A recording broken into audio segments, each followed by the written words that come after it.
देखिए, बड़ा अच्छा क्वेश्चन है कि सोरियासिस का ट्रीटमेंट है या नहीं, सच है या मिथ है। मैं एक बात बोलना चाहूँगा कि जिस सिस्टम में बीमारी का कारण ही मालूम नहीं है, जब बीमारी का कारण नहीं पता हो तो उसका इलाज कैसे करेंगे। और आयुर्वेद में जो सीधी सी बात मैं बताना चाहूँगा आप सब दर्शकों को, वो ये है कि हम पहली काउंसलिंग में जब पेशेंट मेरे पास आता है, हम अपनी पहली काउंसलिंग में ये ढूंढना का प्रयास करते हैं कि बीमारी का कारण क्या है। जब हमने कारण ढूंढ लिया, फिर आयुर्वेद का एक चिकित्सा का सिद्धांत है निदान परिमार्जन, यानी कि बीमारी के कारण को जड़ से दूर करना। यदि हमने कारण को हटा दिया तो रोग का चिकित्सा तो अपने आप हो जाएगी। जैसे आप कभी मान सकते हैं कि गोलगप्पे खाने से सोरियासिस हो सकती है। एक उदाहरण दूंगा, एक पेशेंट मेरे पास आई थी राजस्थान से, वो महीने में 26 दिन गोलगप्पे खाती थी और वो गोलगप्पे खाने से उनको सोरियासिस हो गई। तो हमने जब उनका कॉज ऑफ डिजीज ढूंढ लिया और उनका हमने डिटॉक्सिफिकेशन पंचकर्मा कर दिया, उसके साथ साथ उनके गोलगप्पे बंद करा दिए, तो लगभग 2 महीने में उनकी सोरियासिस जड़ से ठीक हो गई। और आज 4 साल हो गए उनको दोबारा कभी सोरियासिस नहीं हुई। तो बड़ी बात है कि ट्रीटमेंट तब संभव है जब बीमारी का कारण मालूम है, एक बात। दूसरी बात क्या है कि चिकित्सा करने वाला जो चिकित्सक है उसकी अपनी सोच, उसका अपना एक्सपीरियंस, उसका अपना एजुकेशन, उसका पेशेंट के प्रति जो व्यवहार है वो बहुत बड़ा रोल प्ले करता है।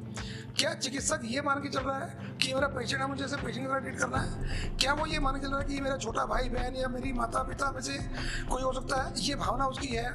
क्या वो ये ढूंढ रहा है कि मैं तो आयुर्वेद का व्यक्ति हूँ या मैं किसी भी सिस्टम का व्यक्ति हूँ, मुझे तो किसी भी तरह से इसको ठीक करना है? तब तो जब लगन होती है, ललक होती है, तो पेशेंट ठीक होते हैं।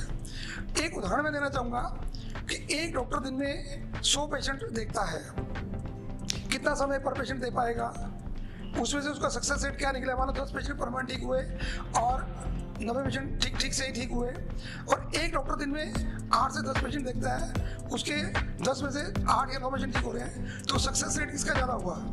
जो कम पेशेंट देख रहा है, दिल से देख रहा है, श्रद्धा से देख रहा है, पेशेंट को अपना मान के देख रहा है, तो कॉज ऑफ डिजीज पे काम करना है। अब मैं आयुर्वेद का लाइन ऑफ ट्रीटमेंट आपको बताता हूँ कि आयुर्वेद का लाइन ऑफ ट्रीटमेंट क्या है। पहला ट्रीटमेंट का जो मेथड है वो है कि पेशेंट आया, फर्स्ट कंसल्टेशन जब उसकी होती है तो that takes around 30 minute to 60 minute. उसमें हम करते क्या है कि उसकी डिटेल हिस्ट्री लेते हैं, उसकी प्रकृति जानते हैं, उसका खान पान, उसका रहन सहन जानते हैं, उसका स्ट्रेस का कॉज क्या है वो जानते हैं। जब सब जानने के बाद हमें ये ध्यान में आता है कि इसकी बीमारी का कारण मनी नॉन वेज है, या इसकी बीमारी का कारण वाइन है, इसकी बीमारी का कारण रॉन्ग डाइस्टाइल है, यानी दूध के बने प्रोडक्ट के साथ नमक की चीज़ भी खाई जा रही है। ऐसे कारण यदि हम ढूंढते हैं, वो ढूंढने के बाद हम उसका इलाज शुरू करते हैं। दूसरा पैटर्न क्या है कि हमने कारण ढूंढ लिया। जब कारण ढूंढ लिया तो उसका लाइफस्टाइल चेंज करना पड़ेगा, उसका डाइट स्टाइल चेंज करना पड़ेगा। उसको बहुत डिटेल में हम लोग एक डाइट का प्लान बनाते हैं। मैं जो पेशेंट चाहेंगे उनको वो डाइट स्टाइल भेज भी सकते हैं। जो कंसल्टेशन लेते हैं उनको देते ही हैं। दालों में क्या क्या दालें नहीं खानी, सब्जियों में कौन कौन सी सब्जी नहीं खानी, या जंक फूड में क्या क्या नहीं खाना, ऐसा लगभग हमने 250-300 आइटमों का एक चार्ट बना के रखा है, वो बताते हैं। फिर डिटॉक्सिफिकेशन करते हैं बॉडी का, क्योंकि जो चीज़ें गलत खाई उनको खाने के बाद जो टॉक्सिन्स बॉडी में डिपॉजिट हुए उन सबको बाहर निकालना जरूरी है। यदि गंद में आप अमृत भी डालेंगे तो वो उसको भी गंदा ही कर देगा। तो हमने क्या करना है कि उसको निकालना बाहर से, बॉडी से बाहर निकालना। उसके लिए ट्रीटमेंट है पंचकर्मा, वमन, विरेचन, वस्ती, नस्से, रक्त मोक्षण, ये 5 तरह के पंचकर्मा हैं। उसमें भी स्पेशली हम विरेचन या वमन को ज़्यादा जोड़ देते हैं, कराते हैं, ताकि पेट के साथ साथ आपके लीवर में, आपके किडनी में, आपके सेल्स में, आपके ऑर्गन्स में, आपके ब्लड में जहाँ भी टॉक्सिन डिपॉजिट है उन सबको हम बाहर निकाल दें। ये तो हो गया तीसरा मेथड। चौथा मेथड क्या है कि हम फिर योगा और एक्सरसाइज, स्ट्रेस रिमूव करने के लिए मेडिटेशन, ये चौथा मेथड करने के बाद सबसे लास्ट में प्योर हर्बल आयुर्वेदिक मेडिसिन हम देते हैं। और वो देने के बाद ट्रीटमेंट होता है। आयुर्वेद गुरु की एक बहुत बड़ी विशेषता मैं आपको बोल सकता हूँ यहाँ से कि हम लोग कोई मिक्सोपैथी नहीं करते हैं। मिक्सोपैथी का मतलब ये होता है कि आप आयुर्वेदिक की तो बात करते हैं, कहीं ना कहीं एलोपैथी दवाई दे रहे हैं या कहीं ना कहीं आप होम्योपैथी दे रहे हैं, कुछ और चीज़ें ऐड कर रहे हैं। हमारे यहाँ पे बिल्कुल प्योर हर्बल मेडिसिन मिलती हैं, कोई मिक्सोपैथी हम यूज़ नहीं करते।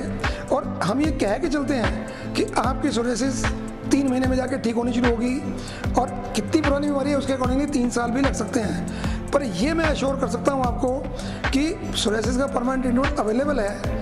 पर शर्त क्या है कि जो बातें मैंने अभी पहले कही, यदि वो सब फॉलो करने के लिए आप तैयार हैं तो आप आयुर्वेद गुरु पे आइए, आपका प्रॉपर काउंसलिंग होगा।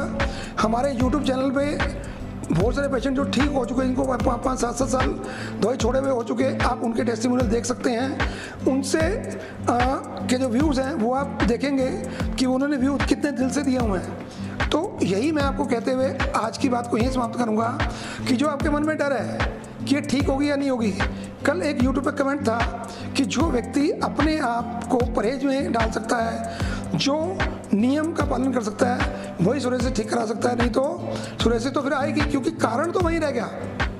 आज मैंने आपका ट्रीटमेंट करके आपको बिल्कुल प्योर कर दिया, बॉडी को, आपकी बॉडी को शुद्ध कर दिया, स्किन को वैसा कर दिया जैसी नेचुरल होनी चाहिए थी। पर दोबारा आपने नॉनवेज खाना शुरू कर दिया, दोबारा वही सब चीज़ें खानी शुरू कर दी जिन चीज़ों से आपके अंदर सोरियासिस होती है।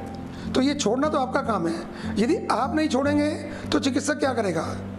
तो यदि आप बिल्कुल ठीक होना चाहते हैं, जड़ से ठीक होना चाहते हैं, एलोपैथी के साइड इफेक्ट से बचना चाहते हैं, तो आप आइए आयुर्वेद गुरु पे, आपका ट्रीटमेंट होगा और पक्का होगा। Thank you.